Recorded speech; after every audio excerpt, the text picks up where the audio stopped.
ആദ്യമേ പറയട്ടെ, നിങ്ങളൊരു ഫുഡ് ബിസിനസ് ചെയ്യുന്ന വീട്ടമ്മയാണ്. ആരുമായിക്കോട്ടെ, നിങ്ങളൊരു ബിസിനസ് ചെയ്യുന്ന സ്ത്രീയാണ്. അതിൽ നിങ്ങൾ ഒരുപാട് അഭിമാനിക്കുന്നു. നിങ്ങളിൽ ഒരുപാട് വിശ്വാസം അർപ്പിച്ചിരിക്കുന്നു. നിങ്ങൾ ഒരുപാട് കോൺഫിഡൻസ് നിങ്ങളിൽ കാണുന്നുണ്ട്. അതുകൊണ്ടാണ് നിങ്ങൾ അങ്ങനെ ഒരു തീരുമാനമെടുത്തത്. നിങ്ങളിൽ എത്ര പേർ ഇത് വളരെ സീരിയസ് ആയിട്ട് എടുത്തിട്ടുണ്ട്? ടൈം പാസിന് വേണ്ടിയല്ല നമ്മൾ അത് ചെയ്യുന്നത്. സീരിയസ് ആയി അത് നമ്മളുടെ ലൈഫിനെ മാറ്റിമറിക്കാൻ കഴിയും എന്ന ഉദ്ദേശത്തോടു കൂടി തന്നെയാണ് നമ്മൾ ഈ യാത്ര തുടങ്ങിയത്.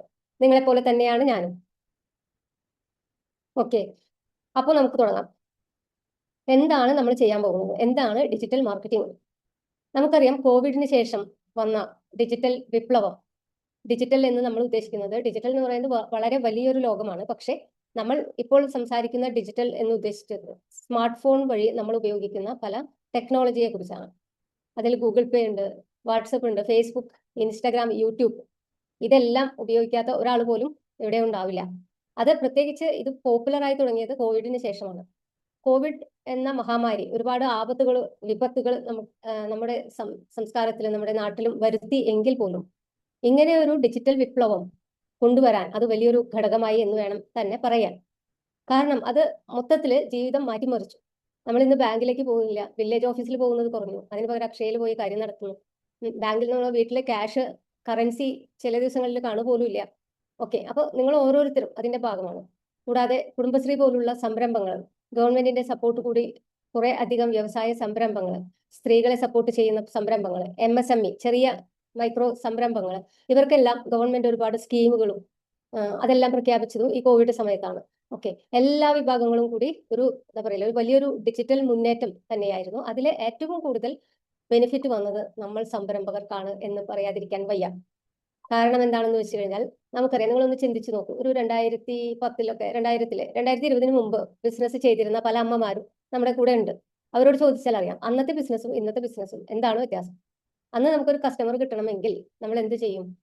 നമ്മൾ എവിടെയെങ്കിലും പോസ്റ്റ് ഇടും, നമ്മൾ TV-യിൽ പരസ്യം കൊടുക്കും, നമ്മൾ പോസ്റ്റർ അടിച്ചിട്ട് വിടും. മാക്സിമം നമ്മൾ ന്യൂസ് പേപ്പറിൽ പോസ്റ്റർ അടിച്ചു വിടും. ന്യൂസ് പേപ്പറിൽ പരസ്യം കൊടുക്കാൻ പോലും നമുക്ക് കഴിവില്ലായിരുന്നു. കാരണം ചെറിയൊരു പരസ്യത്തിന് പോലും വലിയൊരു എമൗണ്ട്, 5000, 6000 രൂപയൊക്കെ കൊടുക്കണമായിരുന്നു. ഓക്കെ, അപ്പൊ അതുകൊണ്ട് എന്ത് സംഭവിച്ചു? അന്നൊക്കെ നമ്മൾ എന്ത് ചെയ്യും? പ്രോഡക്റ്റുകൾ ഉണ്ടാക്കുന്ന വീട്ടമ്മമാര്, മസാലപ്പൊടികളാവട്ടെ, അച്ചാറുകളാവട്ടെ, അതല്ലെങ്കിൽ വേറെ ഇഡ്ഡലിപ്പൊടി, അല്ലെങ്കിൽ ഇഡ്ഡലി, എന്താ പറയാ, ദോശമാവ്, ഇഡ്ഡലി മാവ്, അങ്ങനെയുള്ള ചക്ക ഐറ്റംസ്, ചക്ക വരട്ടി, എന്ത് ഐറ്റംസ് ആവട്ടെ, നമ്മൾ അടുത്തുള്ള ഷോപ്പിൽ കൊണ്ടുവയ്ക്കും, സൂപ്പർ മാർക്കറ്റുകളിൽ കൊണ്ടുവയ്ക്കും. ഓക്കെ, കുറച്ചുകൂടി വളർന്ന ലെവലിലാണെങ്കിൽ സൂപ്പർ മാർക്കറ്റുകളിൽ കൊണ്ടുവയ്ക്കും. എന്നിട്ട് അവരുടെ കാരുണ്യത്തിന് വേണ്ടി വെയിറ്റ് ചെയ്യാണ്. അവരുടെ നിന്ന് വിറ്റുപോയാൽ അവർക്കുള്ള കമ്മീഷൻ കഴിച്ച് ബാക്കിയുള്ളത് നമ്മൾ വീട്ടിലേക്ക് കൊണ്ടുവരുമ്പോൾ നമ്മൾ അത് എണ്ണി നോക്കുമ്പോൾ നമ്മുടെ നെഞ്ചു പൊട്ടും. കാരണം നിങ്ങൾക്കറിയാം, നിങ്ങൾ എത്രത്തോളം അധ്വാനിച്ചിട്ടാണ് ആ ഒരു പ്രൊഡക്റ്റ്, നിങ്ങളുടെ മനസ്സും ശരീരവും 100% അതിൽ അർപ്പിച്ച് ചെയ്ത ആ പ്രൊഡക്റ്റ്, അതിന് കിട്ടുന്ന വില പലപ്പോഴും നമ്മളെ കരയിപ്പിക്കും. എനിക്കും അനുഭവം ഉള്ളതാണ്, അതുകൊണ്ടാണ് ഞാൻ പറയുന്നത്.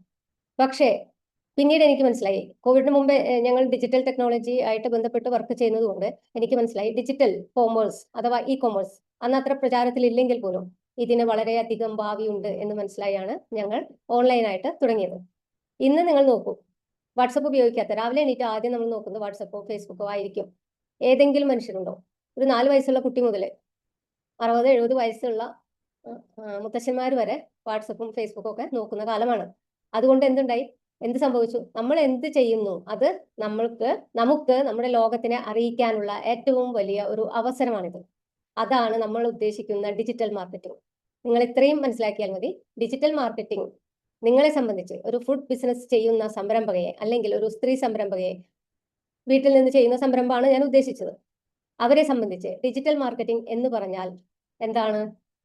വാട്സപ്പ് വഴി, ഫേസ്ബുക്ക് വഴി, ഇൻസ്റ്റഗ്രാം വഴി, യൂട്യൂബ് വഴി, ഗൂഗിൾ ബിസിനസ് വഴി ഈ ലോകത്തുള്ള എല്ലാവരെയും, എന്നെ വിശ്വസിച്ചോളൂ, ഈ ലോകത്തുള്ള എല്ലാവരെയും നിങ്ങൾക്ക് കണക്ട് ചെയ്യാൻ പറ്റും. നിങ്ങൾ എത്ര സ്മാർട്ടായി ചെയ്യുന്നു, അത്രയും വേഗത്തിൽ നിങ്ങൾക്ക് കണക്ട് ചെയ്യാൻ പറ്റും. നിങ്ങൾ എന്ത് ചെയ്യണമെന്ന് എത്രയും വേഗം പഠിക്കുന്നു, അത്രയും വേഗം നിങ്ങളുടെ ബിസിനസ് വളരും.